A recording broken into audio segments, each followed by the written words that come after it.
તો આજે ટોપ સ્ટોક્સમાં સૌથી પહેલાં ઓટો કંપનીઓ ટાટા મોટર્સ, એમ&એમ અને હ્યુન્ડાઈ પર નજર રાખવાની છે। જીએસટી કાપ બાદ તેમણે ભાવની અંદર ઘટાડો કર્યો છે, એટલા માટે આજે પોઝિટિવ છે।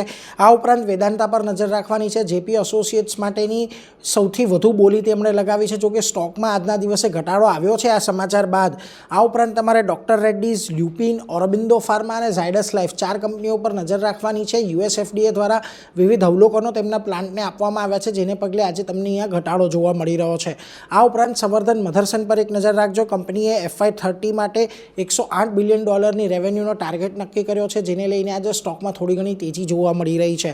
આ ઉપરાંત મેક્સ એસ્ટેટને ગુરુગ્રામની અંદર એક જમીન ડેવલપ કરવા માટેની બીડ મળી છે, એને લઈને એક તેજી છે। સીગલની અંદર ખાસ કરીને એક નવો પ્રોજેક્ટ મળ્યો છે MSDCL પાસેથી, જેને લઈને આજે તેજી છે। સનટેક રિયલ્ટીમાં બોર્ડે 500 કરોડ રૂપિયાના વોરંટ રેઝ કરવાની વાત કરી છે, જેને લઈને આજે તેજી છે। આ ઉપરાંત તમને પ્રાઇમ ફોકસમાં પણ આજે તેજી જોવા મળી રહી છે। શુક્રવારે જે બ્લોક ડીલ થઈ હતી તેમાં રમેશ દમાણી, ઉત્પલ શેઠ, મધુ કેલા જેવા મોટા ઇન્વેસ્ટરોએ રોકાણ કર્યું છે, જેને લઈને આજે તેજી છે। તો આ બધા સ્ટોક્સની અંદર આપણને આજના દિવસમાં ફોકસ રાખવાનું છે।